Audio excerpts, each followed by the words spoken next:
Hello everyone, it's been a long time since I've done one of these, but today I have an anime and manga haul, courtesy of my boyfriend as well as another friend who bought all this for me for my birthday. I'm going to start with the stack my boyfriend got me. So he got me a lot of anime, whereas the friend got me more manga. So the first thing that he bought me, I'm really happy he did actually. This is 07 Ghost. I've kind of been window shopping for this anime for the past 2 years. Best Buy sometimes has really good deals on the anime they sell. They often have really significant discounts that are even better than Right Stuff's. So I think the last one that I saw that was really good was, I think this was $30 or maybe $25, but I ended up passing on it because I had just bought a ton of anime at the time. Really regretted it, but I was planning to buy it during the winter sale this year. Now I don't have to do that, and I'm just really excited that I now finally own this series. I actually read the manga when I was younger, and then I checked out the anime after I finished it. I think the manga is definitely a lot better, which is often the case, just because it's the complete story. The anime never finished the complete story. It stops right at the cutoff where this is kind of a spoiler, where the protagonist leaves a major area and continues the story elsewhere. So this is kind of a fantasy series that takes on heavy themes from religion, but it's not really something that I think is too bad if you are religious and you don't want to watch something a little sacrilegious. It basically just takes the idea of religion, of having bishops and figures like that, but it incorporates magic into it, where people's spells manifest into actual like words in their language, so you can't actually read the words that manifest, but this is how their powers are done. If I remember correctly, the main character is a former slave who does not remember his past at all. At first he's at a school for kind of the military who's training these children to fight using their magical powers, but then something happens. He learns more about his past and who his real enemy is, and he takes refuge in this church, a sanctuary against the empire that the military is part of. So most of the anime takes place in this church, and he essentially finds out more about his past, more about his powers, and I don't want to spoil anything, but I thought it was really good. The animation isn't bad too, and it has a very classic early 2000s anime style in the comedy and everything, so I think that's a really good watch. Unfortunately, it's not dubbed, it is only subtitled. I'm kind of hoping they do a re-release if they decide to dub it, but I'm just happy to finally just own it. Here's the disc, same art, and then there is an inside cover. Oh wow, actually that looks really cool. I might actually flip that and display that instead. So that's really nice. So the next three are seasons 1, 2, and 3 of Junjo Romantica. I just wanted this for nostalgia's sake, but then because of that, I would never could commit, I guess, to actually paying money for them. I don't know if I want to show you all the back, just because some of these volumes have, like this one's not too bad. There's a kiss. This is a boys love anime. I feel like it's popular enough that most people know what it is, but I think the first volume has like a shirtless guy on the back, so I don't want to get in trouble with YouTube, so I just won't show it. But it's a romance series by the same creator who created, God, what is it called? Sekaiichi no Hatsukoi, which translates to The World's Greatest First Love. I think that's their most recent series. However, I believe both of the mangas to these are still being published, so none of them have ended, which is crazy to think that she's been making this series since I was basically a preteen. I could never commit to buying these because they weren't dubbed, and it really bugged me that at the time I found out that Funimation had licensed it, I knew them as the company that always dubbed the anime they license, and then once they got Junjo Romantica, they just decided, oh, we're not going to do that, and they just never dubbed it, and they've held on to the license for the longest time. I don't think they have it anymore, and I know they didn't license the other one. Yeah, this says Nozomi Entertainment, and it doesn't say Funimation anywhere, so I think this is the release after Funimation lost the rights to it. I do think the other one is being dubbed. I think I saw that on Twitter at some point, that a company was gonna dub The World's Greatest First Love. But I'm just happy to have that because it is very nostalgic, and even if the stories aren't the best and they don't start off the best, I really like seeing how boys love series that started off back when everyone was in middle school have evolved to just being like cute stories versus how they started, which is just really raunchy and unrealistic. And they fixed all the weird anatomy issues that this art has had, so I think it's still very enjoyable despite all the issues it has. There's a survey on the inside, but other than that, nothing else, not even an inside cover, which is kind of a shame. So it probably means that the others are similar. So there is Seasons 2 inside discs. I like the artwork. That's still fun. And then Season 3. And then he also got me, this one I'm really excited for. I loved Ergo Proxy. I remember watching this from a copy that the library had, and I absolutely loved it. I also discovered a band called Fleshfield through an AMV that I watched for this series, and I still listen to that song, so this is super nostalgic for me. I like how the inside is just this gear pattern. So this story is kind of a steampunk style. A lot of the plot in this one is very spoilerish, and it has been a long time since I've seen it, so I won't really explain what it is, but it is sci-fi. There is somewhat of a romance involved, and I just very vividly remember everyone saying the main character looked like Amy Lee from Evanescence, which was really funny to me at the time, but I would definitely recommend Ergo Proxy. I mean, there's a reason it says classics up there. It is definitely a classic. Okay, now moving on. He also got me, this is the weird part of his gift, the Bakemonogatari Monster Tale Part 3 by Nisio Oisen, translated by Ko Ransom. He gifted me the last 4 or 5 books. Oh, he got this from Kinyu Kinyu. He gifted me the last 4 or 5 books of this series. I don't know why, because I never mentioned I liked it, and I give him my wish list, and I don't think it had anything involving this series on it. But I'm assuming he just wanted to complete the series for me, because I did mention, I didn't even know what order these are in. But I did notice that I had 1 and a couple that had 2. So maybe this is the final part? I have no idea. I don't even know what this is about. One day I might read it. I had to confess to him that I had not read the other books either. But this last one I'm really excited for. It's called Delicious in Dungeon by Ryoko Kui. At first I was interested in this because of the art. I saw a Tumblr post not too long ago that featured a 2-page spread of some very gorgeous artwork, and they said it was from this series. I was eyeing it anyway, so I decided to put it on my wish list and buy it at some point, and now thankfully I don't have to buy it myself. And definitely the art looks really cool. I don't see the 2-page spread that I saw on Tumblr, so it may be in a later volume, but I really like the premise. So this is an adventure story where the main characters, instead of going out to fight dungeon monsters and such for the sake of it, or to power up and things like that, they do it to make recipes to cook them. And I just thought that was so unique in a fantasy story especially. And it's not even an isekai, which I'm just seeing so much of now that it's getting tiresome.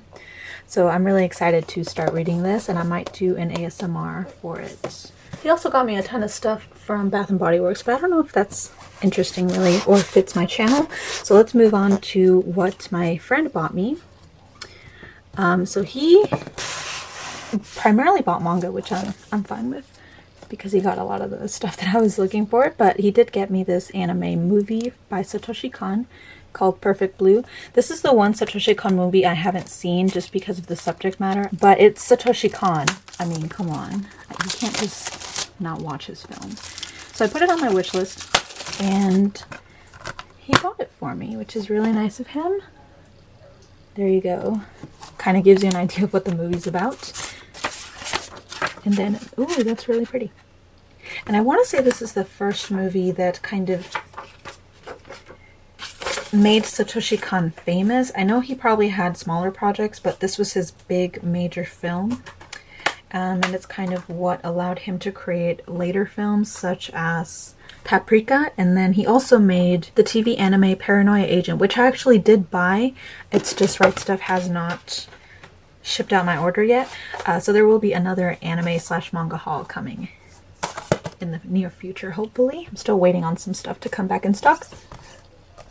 Next, I was really excited for this, and I really shouldn't be because I saw the anime of this, but it's The Daily Lives of High School Boys by Yasunobu Yamauchi. And I've seen the anime. I think I own it, actually. They did buy it for me, I want to say. But it's exactly what the title says, just the daily lives of these 3 high school boys, and then at some point it does cut off and focus on a trio of girls, which is still really funny. There's like a meme that got really popular from a scene in the anime of one of the characters in the trio of girls. The art is not spectacular, but this is primarily a comedy, so I don't think it really matters so long as the jokes land, and I'm just flipping through this is giving me giggles. I'm really excited to read this. Again, it's a comedy. I really can't describe the type of comedy because it changes. Sometimes it's absurdist. Other times it's just like, oh, that's so depressingly relatable that it's really funny. But I really enjoyed this one. I'm excited to read the source material of an anime that I love so much. Next, this one, oh my goodness. So Land of the Lustrous is one of the manga that often goes on sale during the holiday sales on rightstufanime. If anyone is looking for these volumes, because they are a little on the pricier side just because they're the bigger size manga. So I often wait for the holiday sales to kind of complete my collection. I think there's one more volume after this last one, number 10. And then it catches up with the manga, which is currently on hiatus. And it's terrible because the current events in the manga are so devastating. But I'm really excited that he did buy these for me. Now I don't have to wait until Christmas to get them myself. This is Land of the Lustrous by Haruko Ichikawa. I've talked about the series before, so I won't really go into details, but the artwork is just amazing. Here, let me actually flip through it a little. It might be spoilers, actually. All I can tell you is that it revolves around these beings that are made out of gemstones. Think Steven Universe, but a lot more serious and depressing. God, these covers are so gorgeous. I love this black one. Oh, Phosphophyllite. And some of these have colored pages at the beginning, and others do not. But yes, these later volumes really eat at you, I'm sorry. Does this one? Yeah. So there's colored pages. That's volume 8. Did volume 7 have one? Oh yeah, it did. I just completely skipped through it. And then volume 10. Oh my goodness.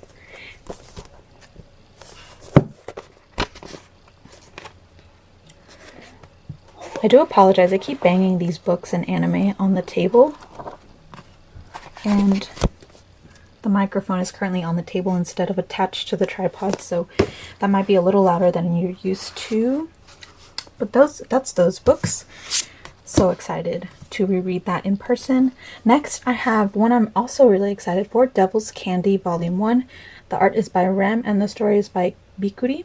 Now this is one I've been interested in for a long time. This is a series that used to be published by Tokyopop before they went out of business, but unlike a lot of the series that were published by them, they did not get canceled. They continued publishing their work online, and eventually Viz Media picked it up, and now it's getting an actual physical published copy.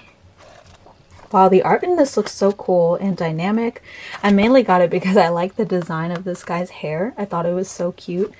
But the plot sounds really interesting as well. Let me see. So the plot to this sounds like, it reminds me a lot of Rosario Vampire in the sense that it's about a high school that's kind of Halloween townish with a ton of different mythical monsters attending the school. And I think they mentioned in the synopsis that the main girl is kind of like a Frankenstein monster that was created, and they get into all sorts of misadventures. So it sounds really fun. Kind of reminded me of Welcome to Demon School Iruma-kun as well. And then it says on the back that it includes a bonus chapter, which sounds really cool that they did that for the physical release. And overall, this series is very inspirational to me because, first of all, it's amazing that the author was able to get the rights back to her own series from Tokyopop and then able to publish it all these years, long enough to gain a significant following and eventually garner interest from an actual publishing company, a big one too. This is really, really great. So I'm really excited to read that. Very wholesome stories about a man and his adopted cat. It tells a lot of stories from the man's perspective, but also from the cat's perspective. So you'll see the cat's reaction to certain things of happenings in his new life. And overall, the art's just really cute. I'm not even a cat person, but this story was just, it made me tear up at some points because it was just so wholesome and cute. So really happy to have volume 3, because I have read the other 2 already. And then lastly, this is Magus of the Library, or Magus? Magus. I'm not sure. Magus sounds cooler. This is by Mitsu Izumi. It says it's based on the Kafna of the Wind by Sophie Schwim, translated by Hiroto Hamada. I've never heard of this, so I have no idea what that means. I'm assuming it might be a novel that someone based the manga on.